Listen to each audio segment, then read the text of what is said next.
Amém, amém, glória a Deus, amém. Acabamos de ouvir o louvor, né?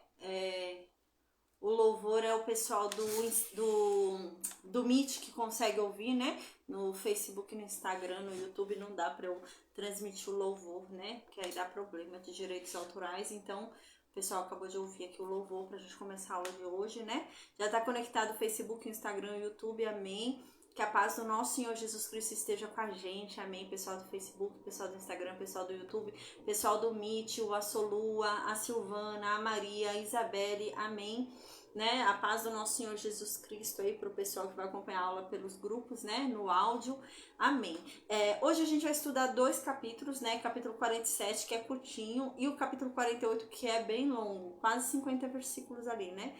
Então, eu vou fazer hoje uma aula mais dinâmica, eu vou fazer uma leitura mais simples, onde eu preciso explicar menos. Eu vou começar agora fazendo uma explicação, pontuar aí algumas coisas, e para nossa aula não ser muito longa, tá bom, gente? Então, amém. Eu vou lembrar aí como que tá o contexto da história. Tá muito perto de Nabucodonosor invadir Judá, muito próximo, tá?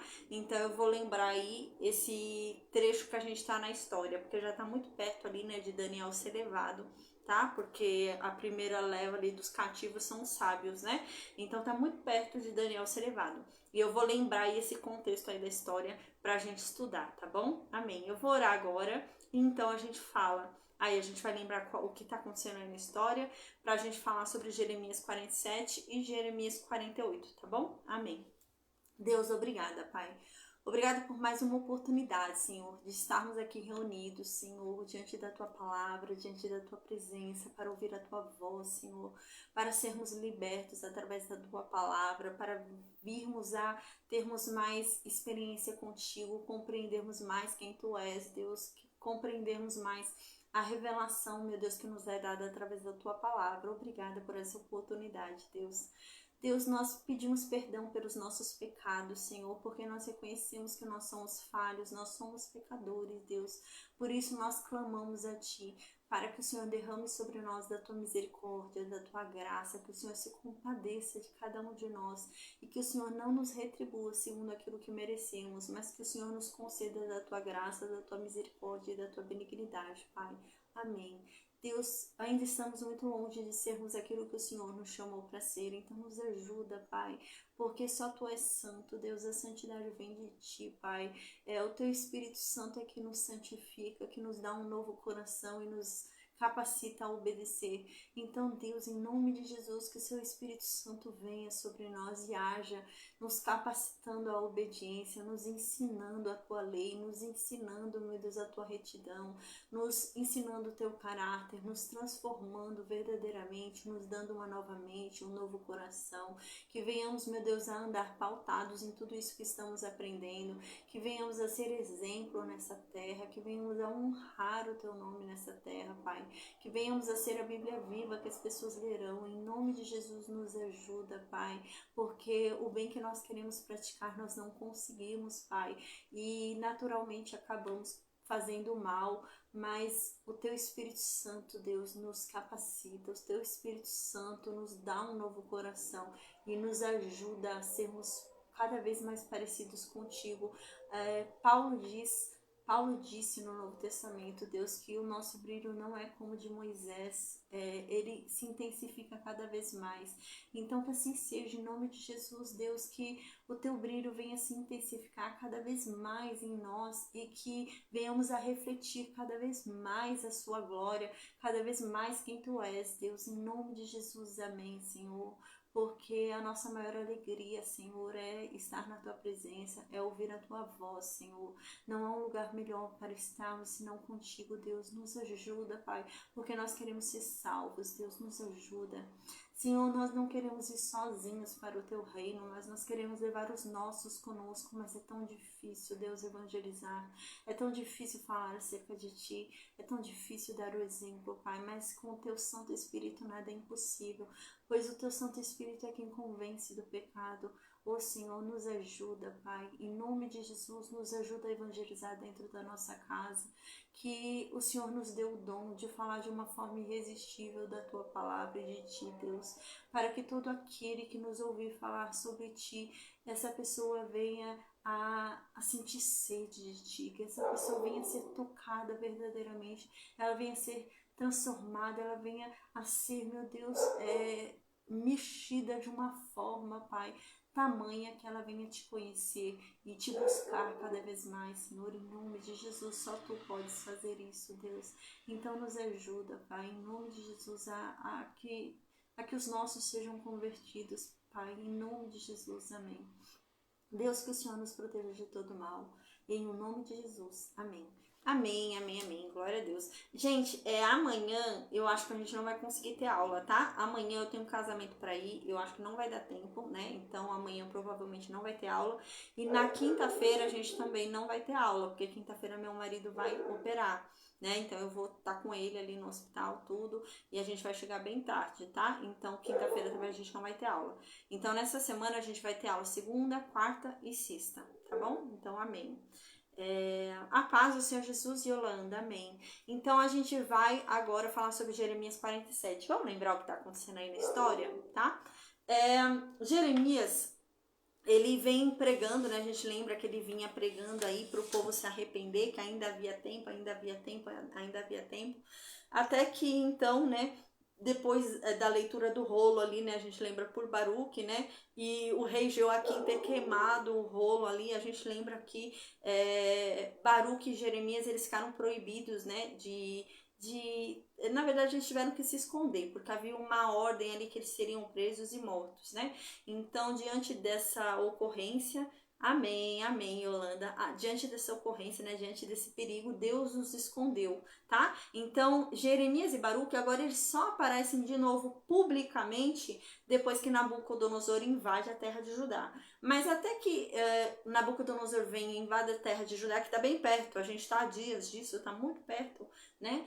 Até que isso ocorra, até que isso aconteça, Jeremias ele escreve, vai escrevendo as revelações que Deus vai dando para ele, tá? O livro de Jeremias funciona muito assim, né? Tem algumas passagens ali no livro de Jeremias que funcionam como um arquivo. Então tem muita coisa que ele escreve que é para ler depois, não é para ler ali no momento. Ele escreve para arquivar, entendeu?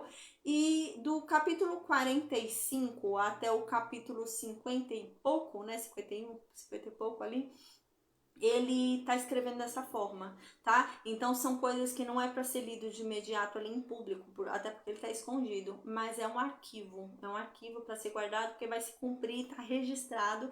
Então quando se cumprir, as pessoas verão que Deus já sabia, que Deus havia determinado aquilo, tá? Então é nesse sentido. A gente lembra que Jeremias e Baruque estavam escondidos, estão escondidos ainda, né, nesse momento da história que a gente está estudando, eles estão escondidos. Nesse período em que eles estão escondidos, Joel prega, né, então Joel prega a última chance do arrependimento, no capítulo 1º e no capítulo 2º do livro de Joel, é a última chance que Deus dá para ajudar, a última. E eles não se arrependem, eles não se convertem, eles não mudam. Então a última chance acabou, foi embora, não tem jeito, o juízo vai chegar, o castigo vai vir, não tem mais chance de arrependimento. Deus tinha dado a última oportunidade lá com Joel, não se arrependeram, agora já era, Nabucodonosor vai chegar. Dentro desse contexto onde o juízo já é certo, o juízo já é determinado, não há mais o que fazer, não há mais chance de arrependimento, não há mais mudança, né, porque o tempo já passou e o povo não se arrependeu, então o juízo é chegado. Dentro desse contexto, né, a gente lembra que Abacuque vem pregar, tá? Então a gente lembra que o capítulo 1º e o capítulo 2º do livro de Abacuque, na verdade não é uma pregação pública, é mais uma conversa dele com Deus. Porque tá difícil dele entender como é que Deus vai castigar Judá usando uma nação pior do que Judá. Se Deus está irritado com o pecado de Judá, como é que Deus vai usar uma nação ainda mais pecaminosa do que Judá para punir Judá? Então, o limite, a paciência de Deus acabou com Judá, mas continuou com a Babilônia. Então, qual é o limite do juízo de Deus? Como funciona o juízo de Deus que eu não estou entendendo, né? E o livro de Abacuque é com relação a isso, né? Ele não está entendendo como que funciona o limite do juízo de Deus. O juízo de Deus vale para Judá, mas não vale para Babilônia? Como assim, né? Então, dentro desse contexto, a gente lembra que Abacuque fica ali conversando com Deus, porque o juízo já é certo.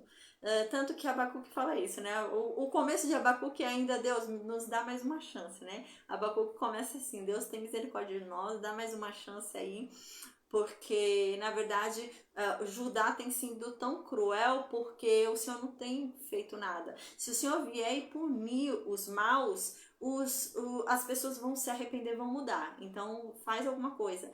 E Deus fala, não vou fazer mais nada, Abacuque. Tudo que eu tinha para fazer eu já fiz, não acreditaram, ninguém se arrependeu, então agora é chegado o juízo.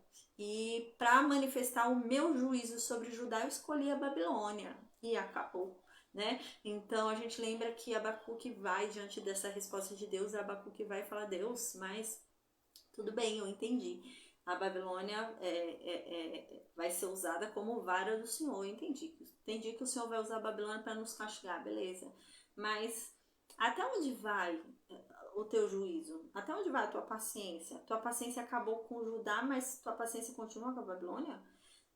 O Senhor perdeu ali, né, a paciência para com os nossos pecados e os pecados da Babilônia, que são a paz, Ricardo, amém, lá do México, amém, amém.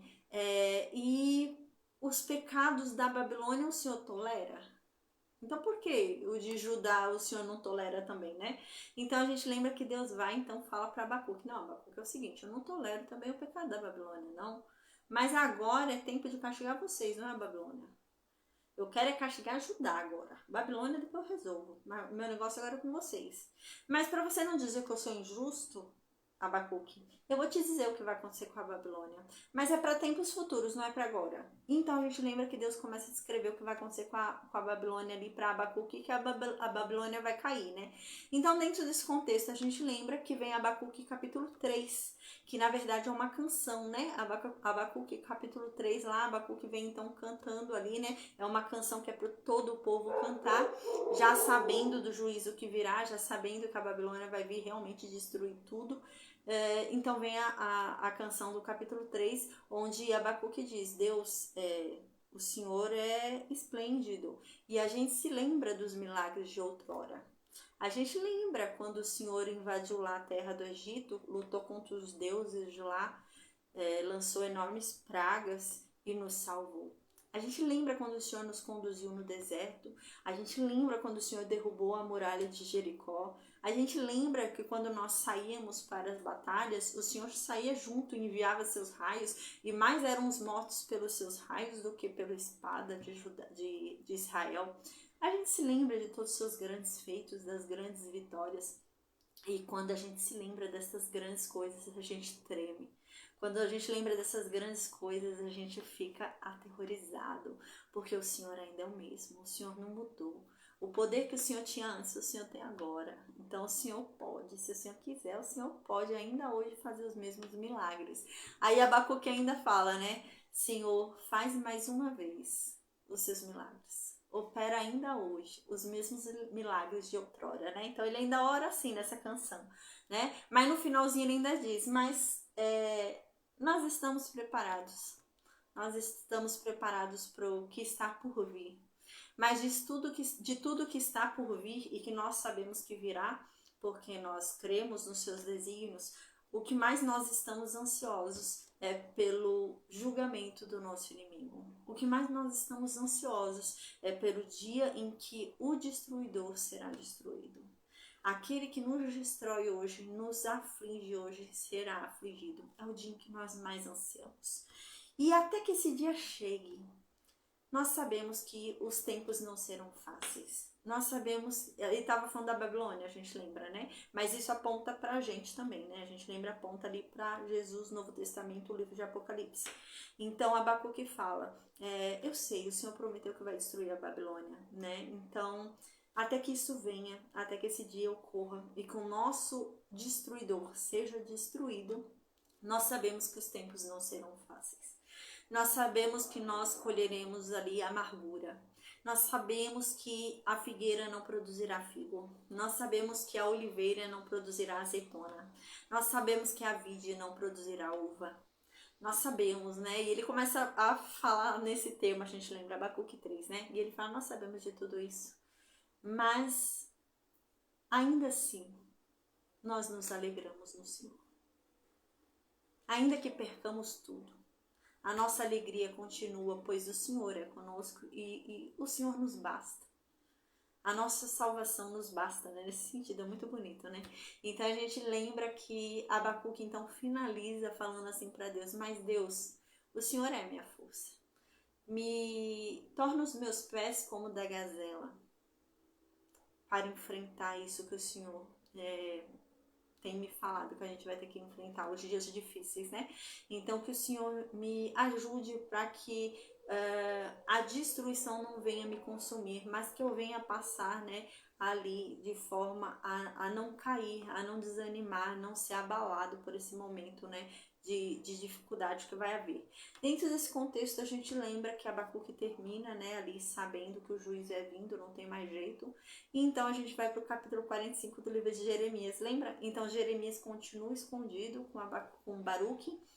Então Jeremias e Baruque estão escondidos ainda, tá? Dentro desse contexto, a gente lembra que é no mesmo ano, no mesmo período em que Joaquim rasgou o rolo e queimou o rolo, né? Então Deus vai e manda Jeremias. Jeremias é o seguinte: Joaquim rasgou o rolo, Joaquim queimou o rolo, não tem problema não. Escreve outro. Eu vou te falar outro rolo aí, outro livro, e manda Baruque escrever. Só que esse livro agora vai ser ainda maior que o anterior, porque agora eu vou falar coisas ainda mais duras. Porque eu quis falar uma vez, Joaquim não quis ouvir. Ninguém se arrependeu.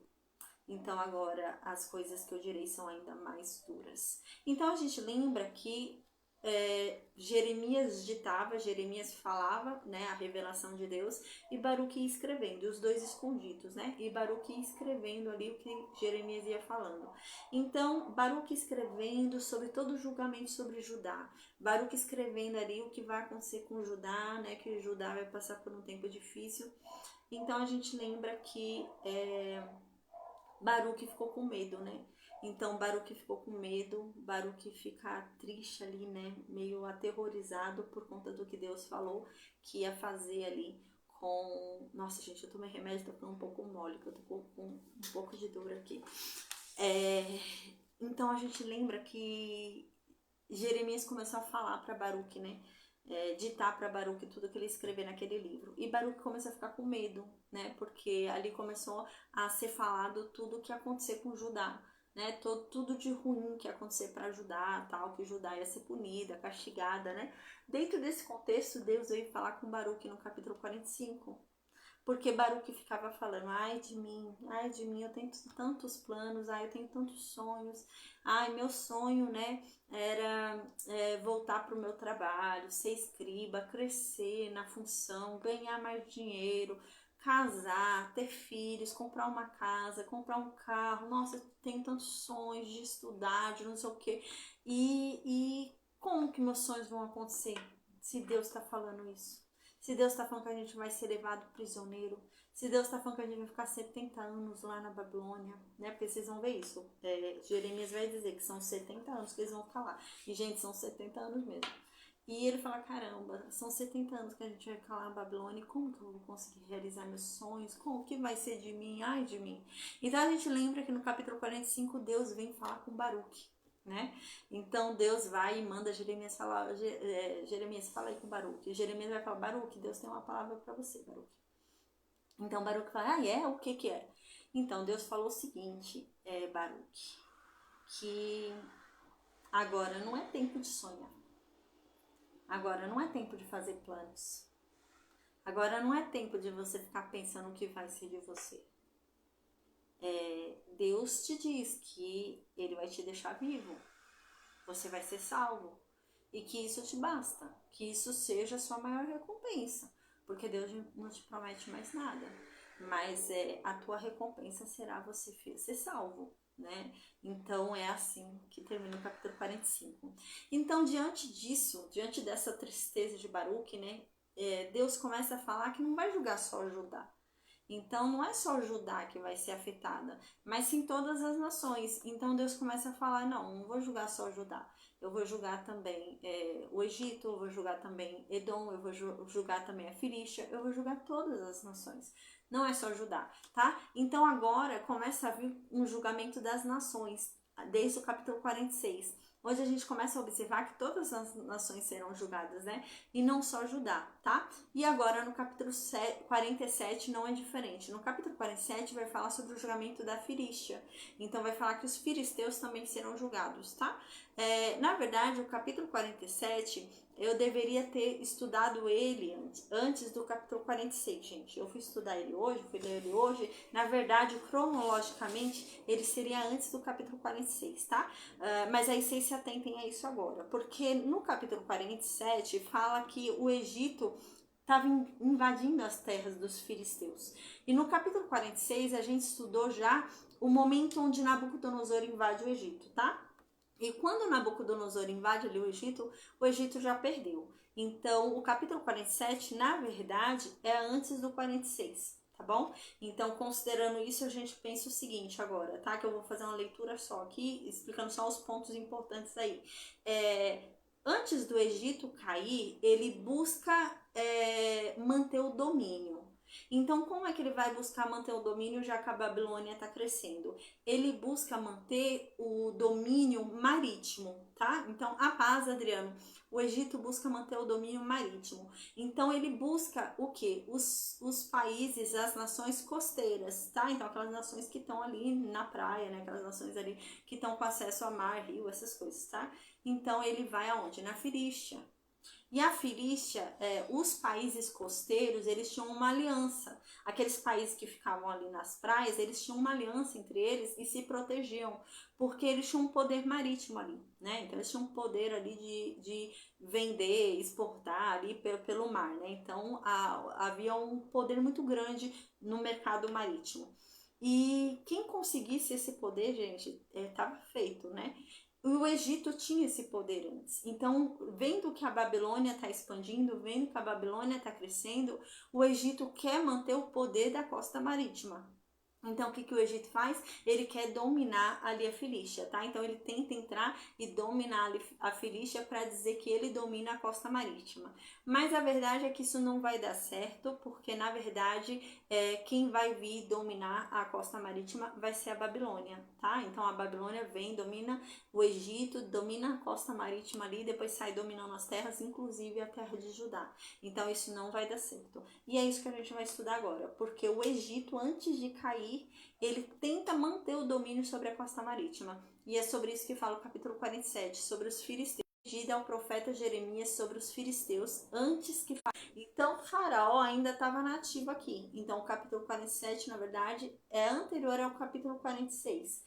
Então, Faraó aqui ainda era forte, Faraó ainda estava na ativa aqui, o Faraó Neco, né? Então, antes, vendo a ascensão da Babilônia ali, antes que a Babilônia venha e engula tudo, o Faraó Neco tenta manter sua posição ali, conquistando, dominando a Filistia, tá? E é isso que Jeremias está falando aqui, ó. A palavra de Deus que foi dirigida a mim antes que o Faraó Neco atacasse Gaza. Esse capítulo, ele fala que o Faraó Neco atacou realmente Gaza, mas ele não fala que o Faraó Neco ganhou. Ele fala que a Babilônia é que vai conquistar a Filistia. Ele não, é engraçado que quando a gente estuda o capítulo 47, o foco do capítulo 47 é a Babilônia, não é o Egito. Mas a Babilônia não é mencionada claramente, mas é só o Egito mencionado claramente. Então, Jeremias faz questão de dar nome ao Egito e a Babilônia ele não dá nome. Mas a verdade é que o vencedor é a Babilônia, não é o Egito. Mas qual era o foco aqui de Jeremias? O foco de Jeremias era falar com o povo de Judá. Porque o povo de Judá, a gente lembra que eles estão escondidos, né? Jeremias e Baruque. Mas o foco de Jeremias é falar com o povo de Judá, por quê? Judá, eles confiavam muito no Egito, né? Judá, eles acreditavam muito, eles acham que estavam protegidos por causa do Egito. E eles botavam toda a confiança deles no Egito. E é exatamente isso que Jeremias quer falar. O Egito não dá conta nem dele mesmo, e as nações que se garantiam no Egito também vão morrer, e vocês estão achando o quê, tá? É dentro desse contexto. Então, no versículo 2 agora diz assim: Assim disse Deus: Eis as águas que sobem do norte e se tornam uma torrente inundante. Elas inundam a terra e o seu conteúdo, as cidades e os que nelas habitam. Os homens gritam e gemem todos os habitantes da terra. Ao barulho dos cascos dos seus cavalos, ao ruído de seus carros, ao estrondo de suas rochas, os pais não se voltam para os filhos. Versículo 3, né? Dado o enfraquecimento de suas mãos. Versículo 4. Por causa do dia que chegou para arrasar todos os filisteus, para cortar de Tiro e de Sidônia todo o resto de auxiliar. Porque Deus arrasou os filisteus, o resto da ilha de Cáftor. Então, quem é essa água do norte que Deus está falando aqui? Gente, não é o Egito vem do sul, né? Então, águas do norte não é Egito. Quem é a água do norte que vai vir derrubando tudo como uma grande maré, qual é o nome? Tem um nome, maremoto, né? Sabe, tipo um grande maremoto que vem a água, vem, destrói tudo e leva tudo? É essa linguagem que Deus dá, tá? Mas essa linguagem é usada por quê? Porque o Egito se dizia assim, tá? Então, como o Egito tinha ali o Nilo, quando ele conquistava as coisas, ele se dizia, né, um mar revolto que chegava e dominava tudo. Ele se denominava assim, a gente viu isso no capítulo 46. Ele se dizia assim, né? Então, o próprio Egito se dizia aquele mar, aquelas águas que vinham e conquistavam tudo. Vinham e destruíam tudo que eles queriam, né? E Deus usa essa mesma linguagem para falar sobre a queda deles. Tá? E então agora Deus vai usar a linguagem e falar que as águas do norte virão e destruirão os filisteus. Mas as águas do norte que virão e destruirão os filisteus não é o Egito, tá? Então o Egito é o que? As águas do sul. O Egito está lá embaixo, no sul. Então o Egito são as águas do sul. Mas é essa questão. Jeremias já começa falando, olha, Deus me deu essa palavra no tempo em que Faraó Neco atacou a Filístia. Ou seja, o Egito estava vindo atacar os filisteus e nesse tempo em que o Egito estava vindo atacar os filisteus, Jeremias recebe uma palavra de Deus de que, na verdade, os filisteus serão vencidos pelas águas do norte, não é pelas águas do sul. É pelas águas do norte que os filisteus serão vencidos, ou seja, pela Babilônia, tá? Então é isso que ele está usando aqui, essa terminologia para ele falar. Então ele diz, assim disse Deus, eis que águas sobem do norte, a Babilônia, e se tornam uma torrente inundante, vem como um maremoto. Elas inundam a terra e o seu conteúdo. Eles não vão conquistar só a Filístia, mas a terra. Eles vão vir como um grande, realmente, como uma grande maremoto que sai pegando tudo. E é nesse sentido mesmo, vão se tornar um grande império. As cidades e os que nela habitam, eles saem pegando tudo. Homens começam a gritar quando vêm. Gemem todos os habitantes da terra quando vem a chegada da Babilônia, tá? Então não é a chegada do Egito, é a chegada da Babilônia. Aí então no versículo 3 diz, ao barulho dos cascos de seus cavalos, ao ruído dos carros e ao estrondo das suas rodas, todos gemem e gritam. Então é o barulho do exército de quem? Da Babilônia, não é o exército do Egito. Os pais não se voltam para os filhos, dado o enfraquecimento de suas mãos, né? Então, pais são mortos e já não vão mais encontrar o filho. Muita gente vai morrer por causa da invasão da Babilônia aí. Por causa do dia que chegou para arrasar todos os filisteus, para cortar de Tiro e Sidom todo o resto de auxiliar. Tiro e Sidônia eram nações também da costa marítima, tá? Só que eles estão longe. Aqui embaixo está a Filístia. Aqui tem Canaã, né? E mais para cima ali é que existe Sidom e Tiro. Então, Tiro e Sidom estão lá no norte, gente. Estão lá em cima, estão longe da Filístia, não estão perto. Então, aqui não está querendo dizer que eles vão ser afetados diretamente, porque eles estão do lado da Filístia. Não, aqui é uma união política. Então, havia uma união dos países costeiros, eles se protegiam para continuarem mantendo o poder marítimo. E a Filístia cair era uma perda muito grave para os países marítimos, é isso que está dizendo. Então, Tiro e Sidônia, eles conseguiam manter a estabilidade deles ali, se manter como países costeiros ali, com poder marítimo, por causa também dos filisteus. Então, os filisteus caindo, isso era muito grave, e isso poderia levar também a Tiro cair e a Sidônia cair também, porque uma parte muito importante da aliança marítima, da costa marítima caiu, tá? É nesse sentido. Então aqui no versículo 4 é isso que Jeremias fala: por causa do dia que chegou para arrasar todos os filisteus, para cortar de Tiro e Sidônia todo o resto de auxiliar, porque Deus arrasou os filisteus, o resto da ilha de Caftor, né? A ilha de Caftor, o resto da ilha de Caftor, por que Caftor, né? Caftor, na verdade, são da onde vêm os filisteus, tá? Então, os filisteus, eles descendem de quem? De Caftor, então eles vêm dessa ilha, eles vêm desse lugar de Caftor, tá? Então, no versículo 5 diz assim: o povo de Gaza ficou muito triste, né? Então, agora o povo de Gaza está muito triste. A gente lembra que são 5 cidades filisteias, né? Gaza, Ascalon, né? Então, aqui, Gaza era uma cidade mãe, uma cidade muito importante na Filístia. E agora Gaza está muito triste. Ascalon também foi destruída. Até quando os filisteus vão chorar, os que sobreviveram?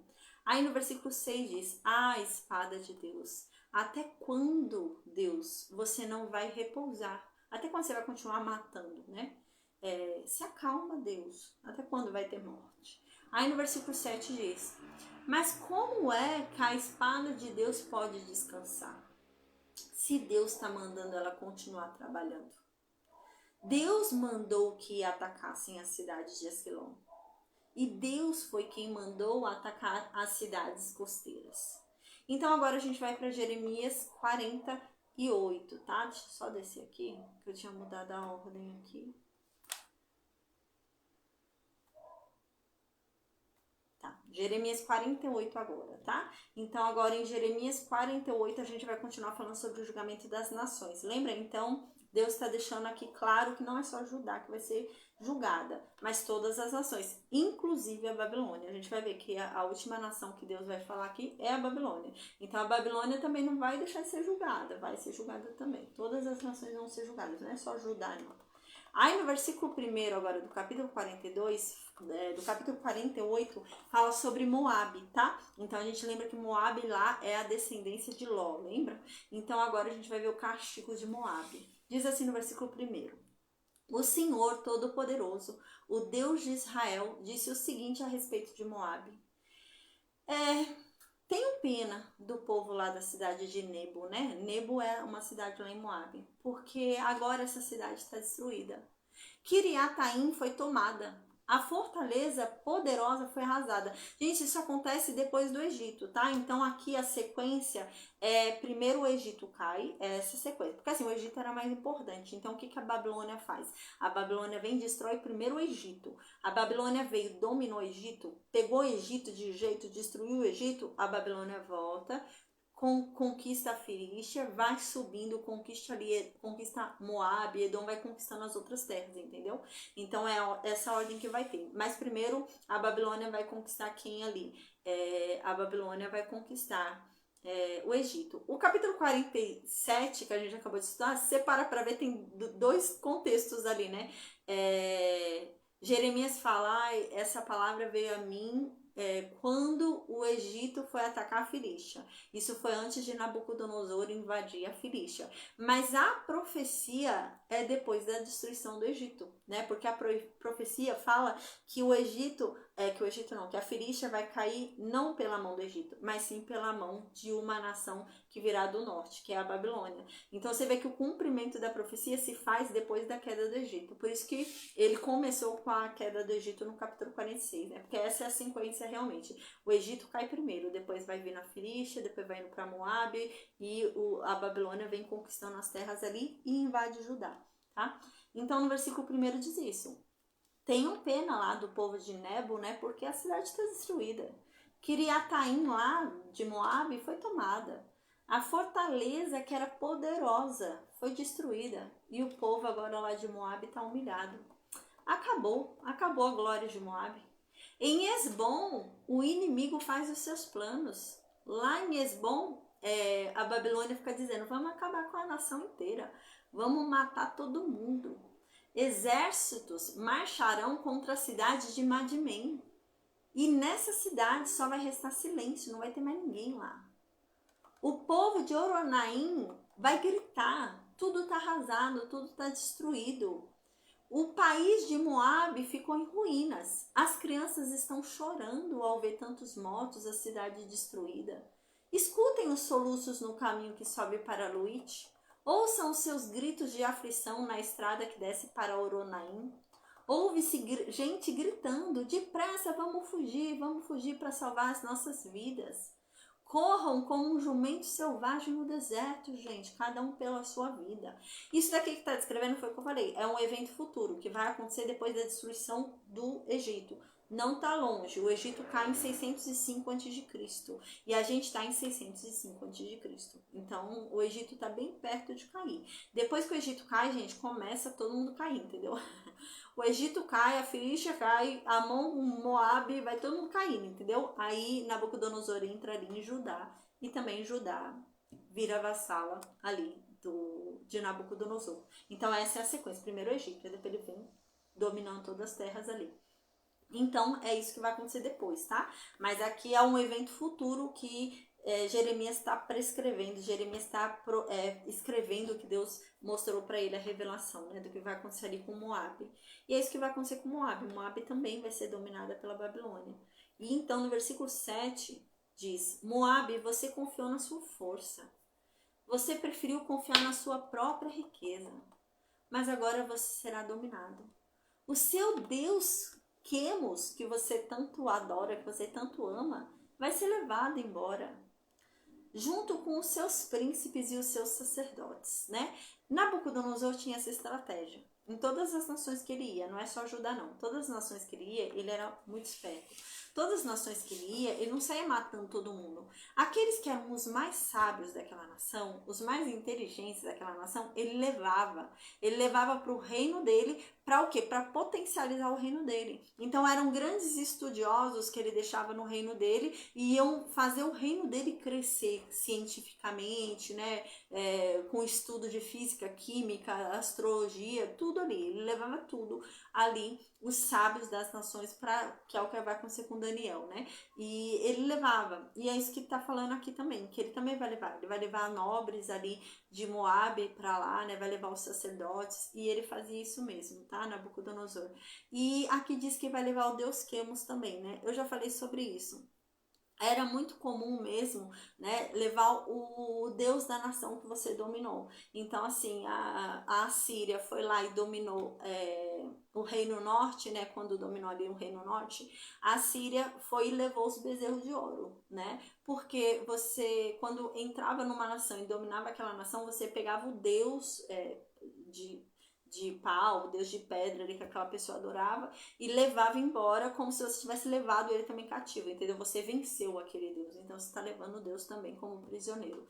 E é isso que está acontecendo aqui. O deus Quemos, que eles tanto amavam, que eles tanto adoravam, foram levados para a Babilônia. Versículo 8. Nenhuma cidade escapará da destruição, tanto o vale como o planalto ficarão arrasados. Sou eu, Deus, quem está falando. Nenhuma cidade de Moabe vai ficar sem ser destruída. Toda a cidade de Moabe vai ser destruída por Nabucodonosor. Preparem uma pedra para o túmulo de Moabe, pois logo esse país inteiro vai ser destruído. As suas cidades aí em Moabe vão ficar em ruínas, ninguém mais vai morar lá. Maldito é aquele que é relaxado no serviço de Deus. Maldito é aquele que guarda sua espada para não matar. Aqui Deus está falando, maldito é a Babilônia, se não fizer o que eu estou mandando. Porque eu escolhi a Babilônia como minha vara de juízo. Eu levantei a Babilônia para a Babilônia vir castigando as nações. E maldita é ela se não fizer o que eu estou mandando. Eu estou mandando destruir Moabe, ela tem que destruir Moabe. Maldita vai ser ela se não fizer o que eu estou falando. Aí então no versículo 11 diz, né? O Senhor Deus disse, o povo de Moabe sempre viveu em segurança e nunca foi levado como prisioneiro para fora do seu país. Moabe é como o vinho guardado, que nunca foi agitado, nem derramado de uma vasilha para outra. O seu gosto nunca se estragou, o seu sabor nunca mudou, né? Aqui Deus está falando que Moabe nunca foi sacudida. Deus nunca castigou Moabe. Moabe é como um vinho que fica sempre no mesmo odre e nunca foi mudado, né? E se o vinho ficar ali parado muito tempo no mesmo lugar, ele fica com um gosto muito amargo, porque ele fica muito tempo parado, né? E é isso que aconteceu com Moabe. Moabe ficou muito tempo parada, nunca foi mexida, nunca foi movimentada. Aí no versículo 12 diz: e assim está chegando o dia em que vou mandar pessoas para derramar em Moabe como se fosse vinho. Essas pessoas despejarão as vasilhas de Moabe e as quebrarão. Porque ele usa aqui o exemplo de vinho, né?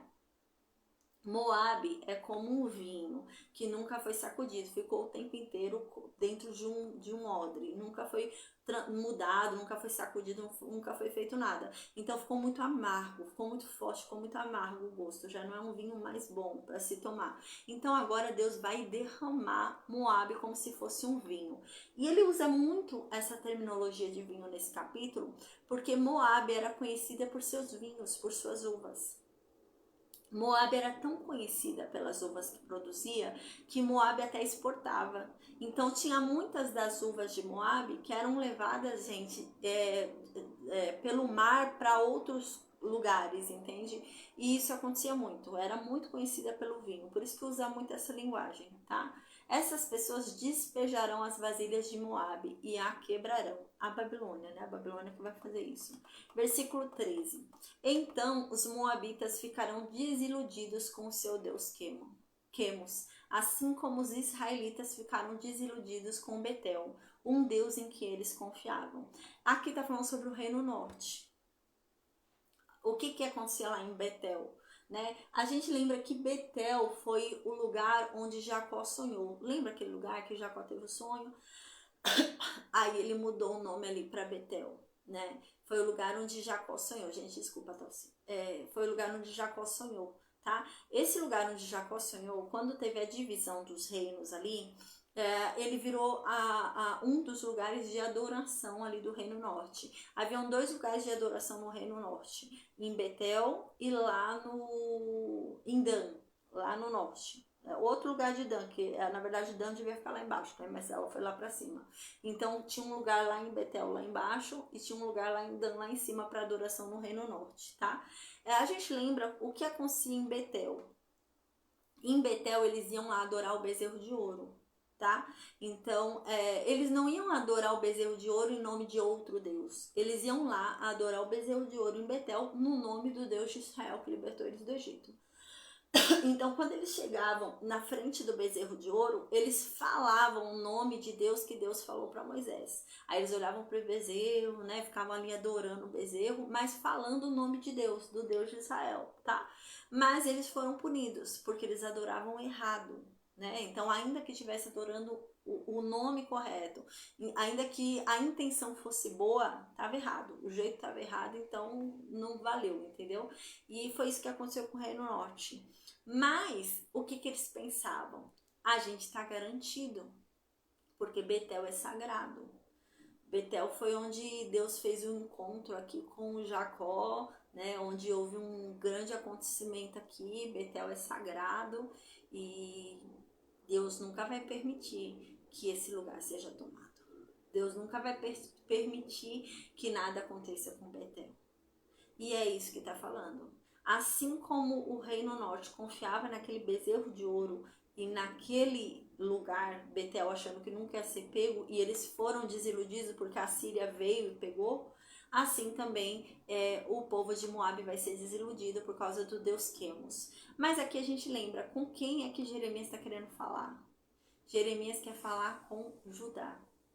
Então a questão é essa, Jeremias está querendo falar para Judá. E qual era o problema de Judá? Eles acreditavam que o templo bastava. O templo está em Jerusalém, então a gente está garantido. Nunca o templo vai ser destruído. Nunca vão levar a nossa arca. Nunca vai acontecer nada aqui, porque a gente está protegido. por causa que o lugar é sagrado. E é isso que ele está dizendo. O povo, tanto que ele não fala aqui sobre o bezerro de ouro. Ele fala assim, eles ficaram desiludidos com Betel. Não é nem com o bezerro de ouro, né? Eles não ficaram desiludidos com o bezerro de ouro, eles ficaram desiludidos com Betel, porque Betel era um lugar sagrado. Mas foi profanado por causa do pecado deles. Mas era um lugar sagrado. E é nesse sentido que Jeremias vem falando, igual Jerusalém. Jerusalém era um lugar sagrado, mas foi profanado pelo pecado deles. Mas era sagrado. Mas o que torna um lugar santo, o que torna um lugar sagrado, não é o lugar em si, mas a presença de Deus. A gente falou sobre isso quando estudou ali Moisés e a sarça ardente, né? O que torna um lugar santo é a presença de Deus estar ali, né? Se Deus não está ali, o lugar não é santo, mas se Deus está, o lugar é santo. E é nesse sentido, eles ficaram confiando em Betel, mas o lugar não era mais santo, Deus não estava mais ali, porque eles colocaram o bezerro de ouro. E é a mesma coisa em Jerusalém. Eles ficam confiando que o templo está tranquilo, tá? O templo é sagrado, o lugar é sagrado, mas Deus não está mais ali, porque Deus está irado com o povo que peca. Aí no versículo 14 diz, homens de Moabe, como é que vocês dizem que são heróis? Como é que vocês vêm falar que vocês são soldados corajosos da guerra? Moabe e as cidades foram destruídas. Os seus melhores moços, os seus melhores soldados jovens foram mortos. E sou eu, o rei, Deus, quem está falando. E o meu nome é Deus, né? Ele fala o nome dele, Deus fala o nome dele lá, as 4 letras, né? O Todo-Poderoso. A desgraça dessa nação está chegando, de Moabe, né? A sua destruição vai vir logo. No versículo 17, Deus diz, tenham pena de Moabe, vocês que moram perto. Todos vocês que conhecem a fama de Moabe digam, o seu grande poder se acabou. A sua glória e a sua força não existem mais. Vocês que moram aí em Dibon, desçam do lugar de honra que vocês estão e sentem-se no pó, sentem-se no chão, por causa da destruição de Moabe, porque ela já está aqui e ela vai arrasar as suas fortalezas. Vocês que vivem aí em Aroer, né, tá começando a escrever aqui cidades de Moabe que vão ser destruídas. Vocês que vivem aí em Aroer, fiquem na beira do caminho e esperem. Perguntem aos que estão fugindo o que foi que aconteceu. Vocês vão ver, Moabe está sendo destruída. E eles vão responder assim, o país de Moabe caiu. Chorem por ele, pois está destruído. Anunciem pelas margens do rio Arnon que Moabe foi arrasado. As cidades do Planalto foram condenadas, todas elas, Olom, Jaza, Mefaate, Dibon, Nebo, Bet-Diblataim, Kiriataim, Bet-Gamu, Bet-Meão, Queriote, Bosra. Todas as cidades de Moabe, de longe e de perto, elas foram condenadas. O poder de Moabe foi esmagado e a sua força foi destruída. E sou eu, Deus, quem está falando isso. A gente lembra que ainda não tinha acontecido, né? Então Moabe ainda não foi destruída. Mas Jeremias escreve isso quando está prestes ali a ser destruído. Então o Egito é destruído primeiro, o Egito é conquistado primeiro e depois a Babilônia vem conquistando ali, né, as outras nações. Aí no versículo 26 diz, e o Senhor continuou, façam com que Moabe fique bêbado, pois se revoltou contra mim, o Senhor Deus. Moabe rolará no seu próprio vômito e os outros zombarão dele, né? Então, Moabe vai rolar no próprio vômito como um bêbado, entende? Uma pessoa que está tão bêbada que vomita e não consegue nem sair do vômito, fica rolando no próprio vômito dela, e as pessoas estão rindo ali, né, daquela pessoa que está bêbada. Aqui não é bêbado, né, mas é bêbado no sentido de se ficar bêbado por causa do cálice da ira de Deus, entendeu? Então, eles vão se embebedecer ali, né, vão ficar bêbados de tanto tomar o cálice da ira de Deus, né, então a ira de Deus sobre eles vai ser muito, muito forte. Aí no versículo, de tão humilhados que eles vão ser, né, eles vão ser vistos assim. Aí no versículo 27 diz, Moabe, você lembra de como você zombou do povo de Israel? Você tratou eles como se eles tivessem sido presos junto com uma quadrilha de ladrões. Quando o povo do Reino Norte, né, o reino de Israel ali, foi levado pela Assíria, parece que Moabe zombou. Parece que Moabe tirou uma deles, que é como se eles fossem moralmente corruptos, entende? Ele ficou tirando uma ali do Reino Norte ter sido levado, que eles mereceram, que era isso mesmo, que eles não valiam nada. E Deus está falando, lembra que você fez isso? Agora é a tua vez. Agora é você que vai acontecer isso. Porque você lembra que você tirou uma deles quando foi a vez deles? Então no versículo 28 Deus diz, vocês que vivem em Moabe, abandonem as suas cidades e vão viver no meio das rochas. Façam como as pombas que constroem os seus ninhos na beira dos precipícios, né? Então, eles viviam todos orgulhosos ali na cidade. E agora, eles vão viver afastados. Ali, eles vão viver como fugitivos, né? Eles vão viver, não é viver como uma pomba feliz, não é viver como uma pomba ali tranquila. Não é viver como uma pomba em paz, mas eles vão viver ali como uma pomba que se esconde, entendeu? Eles vão viver como uma pomba amedrontada, nesse sentido. Eles eram tão orgulhosos, eles se achavam tanto, eles achavam que eram tão fortes, mas a partir de agora eles vão viver como uma pomba amedrontada, com medo de tudo, eles vão viver ali se escondendo, nesse sentido que tá falando aqui. Aí no versículo 29 fala então sobre esse orgulho deles, né?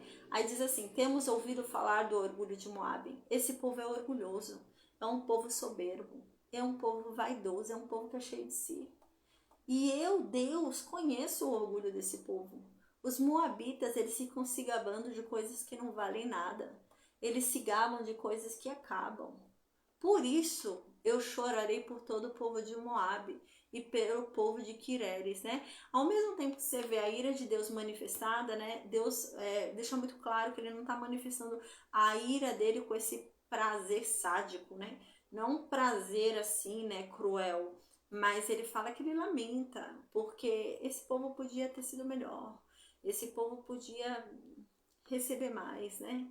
Mas esse povo não foi sábio, esse povo não foi inteligente, né? Então ele vai chorar por isso. Aí então no versículo 32 diz assim, chorarei mais pelo povo de Sibma do que pelo povo de Jazer. Cidade de Sibma, você é como uma parreira. Os seus ramos passam por cima do Mar Morto e vão até a cidade de Jazer. Mas agora os inimigos acabaram com as suas plantações de cereais e de uvas, né? Por que ele vai chorar mais por Sibma do que por Jazer, né? Então a gente fala, mas por que Deus chora mais por Sibma do que pela cidade de Jazer? O que era a cidade de Jazer? A cidade de Jazer era uma cidade que era uma cidade militar, tá? Então era uma cidade conhecida ali em Moabe pelo seu poder militar, né? A sua estratégia militar. Ali era uma cidade de reunião militar. E a cidade de Sibma? A cidade de Sibma era uma cidade rural, era uma cidade agrícola ali. Ela era conhecida, né, pelas suas uvas. E era uma cidade que sustentava economicamente o país. Então, dessa cidade de Sibma saía a agricultura que era exportada. Então, o centro comercial de Moabe, que sustentava Moabe, estava em Sibma. E é por isso que Deus fala que lamenta mais por Sibma do que por Jazer. Porque Sibma era o centro ali, né, onde fazia comércio marítimo, exportava, era a agricultura ali, base da exportação deles, do comércio interno, tudo, era Sibma. Jazer não, Jazer era só uma questão militar, né? Aí no finalzinho ele ainda diz isso, ó. Chorarei mais pelo povo de Sibma do que pelo povo de Jazer. Cidade de Sibma, você é como uma parreira. Os seus ramos passam por cima do Mar Morto, tá vendo? Aqui tá dizendo que ela é como uma parreira, porque era muita agricultura ali que tinha. E os ramos dela passam por cima do Mar Morto. Havia muita exportação. Então, a agricultura ali produzida, né, era exportada, ia para outros países via mar, né? Então, aqui diz, e vão até a cidade de Jazer. Mas agora os inimigos acabaram com as suas plantações de cereais e de uvas. Mas agora Sibma não tem mais cereais e nem uvas, então não tem mais o que exportar, por isso que Deus lamenta mais. Aí no versículo 33 diz, a felicidade e a alegria desapareceram das boas terras de Moabe. Não se faz mais vinho, não há ninguém para fazer vinho e gritar de alegria. Então você vê que não tem mais a agricultura, principalmente a uva. Eles eram muito conhecidos pela uva e não há mais. Então o povo agora chora de tristeza, não tem mais alegria ali. porque não se faz mais vinho, porque não tem mais uva. Aí então no versículo 34 diz: o povo das cidades de Esbom e Leal gritam, e o seu grito pode ser ouvido até em Jaza, pode ser ouvido pelos moradores de Zoar, e até em Oronaim e Nova Eglate. O próprio riacho Nirim secou, né? Então, aqui se observa que uma questão tão extrema, onde não há agricultura e até o próprio riacho secou. Parece muito com o estado de Judá. A gente lembra que Judá está nessa situação também, né? Judá está sem agricultura, até os rios secaram, os animais estão morrendo, o povo está com fome. A gente lembra que no livro de Lamentações, o próprio Jeremias fala que ele é uma dó, ele fala que corta o coração dele quando ele passa pela cidade e vê as mães cozinhando os seus filhos para comê-los. Então, é esse estado que estava ali em Judá, né? E é assim que vai ficar também Moabe. Até o rio seca, né? Não tem mais plantações ali. Então diz no versículo 34 isso, diz assim: os povos da cidade de Esbom e Eleal gritam.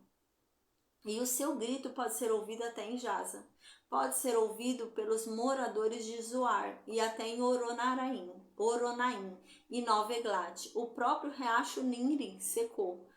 Aí no versículo 35 diz: eu farei com que o povo de Moabe pare de apresentar ofertas queimadas no alto dos montes e de oferecer sacrifícios aos seus deuses. Sou eu, o Senhor, quem está falando. Gente, deixa eu beber água, eu estou até cansada. Esse capítulo é muito longo.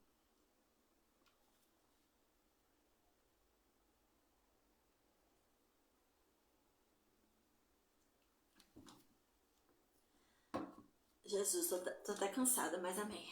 Versículo 35 diz: eu farei com que o povo de Moabe pare de apresentar ofertas queimadas no alto dos montes e de oferecer sacrifícios aos seus deuses, né? Então agora eles não vão ter mais monte para subir, vão ser tudo levado cativo, né? Então eles agora vão parar. Agora eles vão parar de oferecer sacrifícios lá no monte, vão parar de sacrificar para os deuses deles. E sou eu, Deus, quem está falando isso. Aí no versículo 36 diz: por isso o meu coração chora por Moabe e pelo povo de Quireres, como alguém que toca uma música fúnebre numa flauta, pois tudo o que tinham acabou. Por isso que eu lamento por esse povo. E o meu coração chora por eles, porque a cidade foi totalmente destruída. Tudo que havia ali acabou. A gente lembra que Deus não fala com tanto carinho dos filisteus, né? Deus não fala com tanto carinho de outras nações, né? Então, o que pode explicar um pouquinho, né? Talvez esse coração, né? Deus está falando no sentido de estar mais sentido por Moabe do que pelas outras nações. Talvez seja devido a Ló. A gente lembra que Moabe é parente de Israel, né? Então Moabe é parente de Judá. Então talvez isso seja um motivo da lamentação maior ali, né? A gente lembra que aqui o profeta usa a linguagem que ele reconhece do que ele tá descrevendo, né? Não é que Deus tem um coração e o coração de Deus está chorando, né? Não é nesse sentido.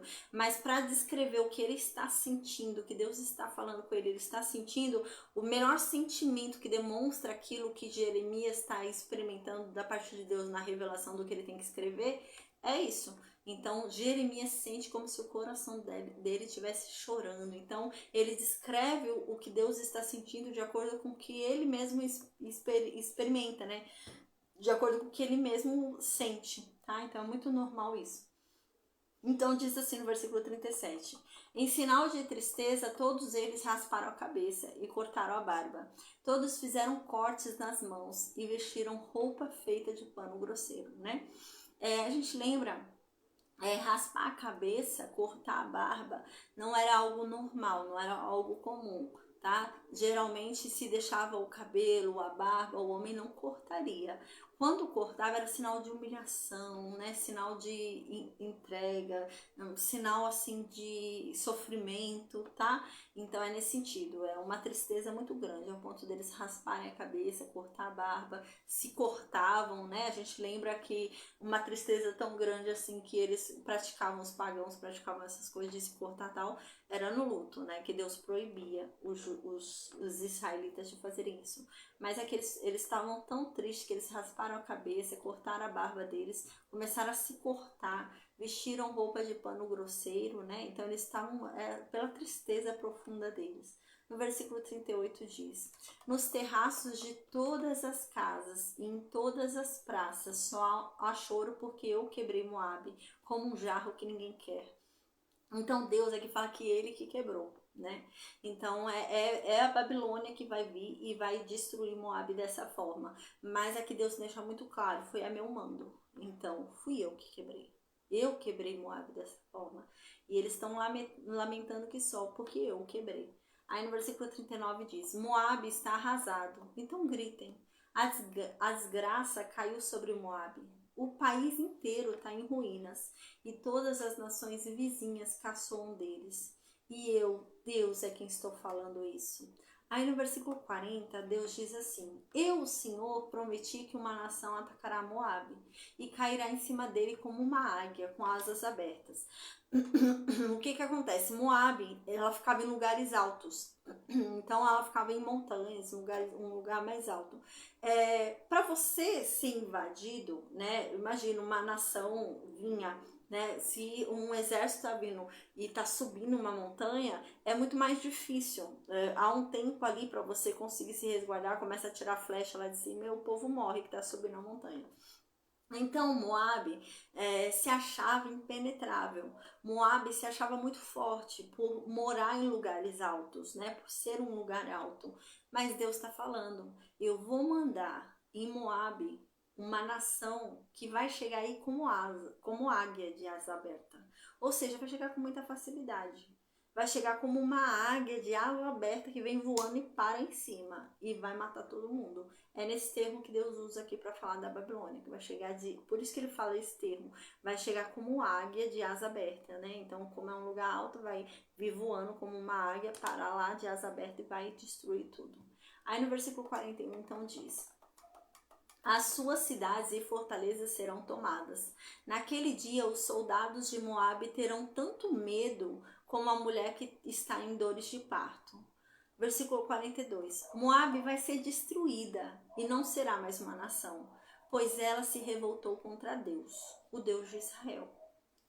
Versículo 43. Medo, covas e armadilhas é o que esperam por Moabe. E sou eu, Deus, quem está falando isso. Os que fugirem de medo vão cair nas covas. Os que conseguirem sair das covas vão ficar presos nas armadilhas. Porque eu já decidi. É o dia da destruição de Moabe. Versículo 45. Outros acabam fugindo cansados e procuram proteção lá na cidade de Esbom. Mas Esbom, a cidade que já foi governada pelo rei Seom, agora está pegando fogo, está em chamas. E o fogo queimou as fronteiras de Moabe. E os picos das montanhas de Moabe também estão pegando fogo. A Moabe que tanto amou a guerra. Versículo 46. Coitado do povo de Moabe, o povo que adorava o Deus Quemos, o Deus que foi destruído. E os seus filhos e suas filhas foram levados como prisioneiros lá para a Babilônia. Versículo 47. Porém, no futuro, eu vou fazer com que Moabe volte a ser habitada, como ela era antes. E este é o julgamento de Deus a respeito de Moabe.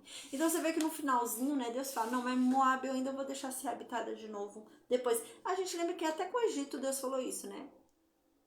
Vocês vão ser levados cativos, vão ser levados prisioneiros, mas depois eu vou deixar o Egito ser habitado de novo, né, como antes. E é a mesma coisa Moabe. Depois eu vou deixar a Moabe ser habitada de novo como antes, né? Então, amém, gente. Deus nos abençoe e nos guarde. Nossa, fiquei até cansada. Eu acho que eu tô com infecção respiratória, eu tô meio cansada. Eu fiquei até cansada nesse capítulo longo, hein? É uns 50 versículos a gente leu, mas amém. Glória a Deus, deu certo, amém. A gente se encontra então na quarta-feira, gente. Terça-feira e quinta-feira não vai ter aula, né? Quinta-feira meu marido vai operar e amanhã eu tenho um compromisso, então a gente se encontra na quarta-feira com a graça de Deus, tá bom? O Assolu, a Maria, a Isabelle, Silvana, vocês têm alguma dúvida? Amém, Maria, bom descanso, viu? Deus te abençoe, minha amiga. Até quarta-feira, com a graça de Deus, amém. Eu vou desconectar o Facebook e o Instagram enquanto isso, tá bom, gente? Deus abençoe a todos.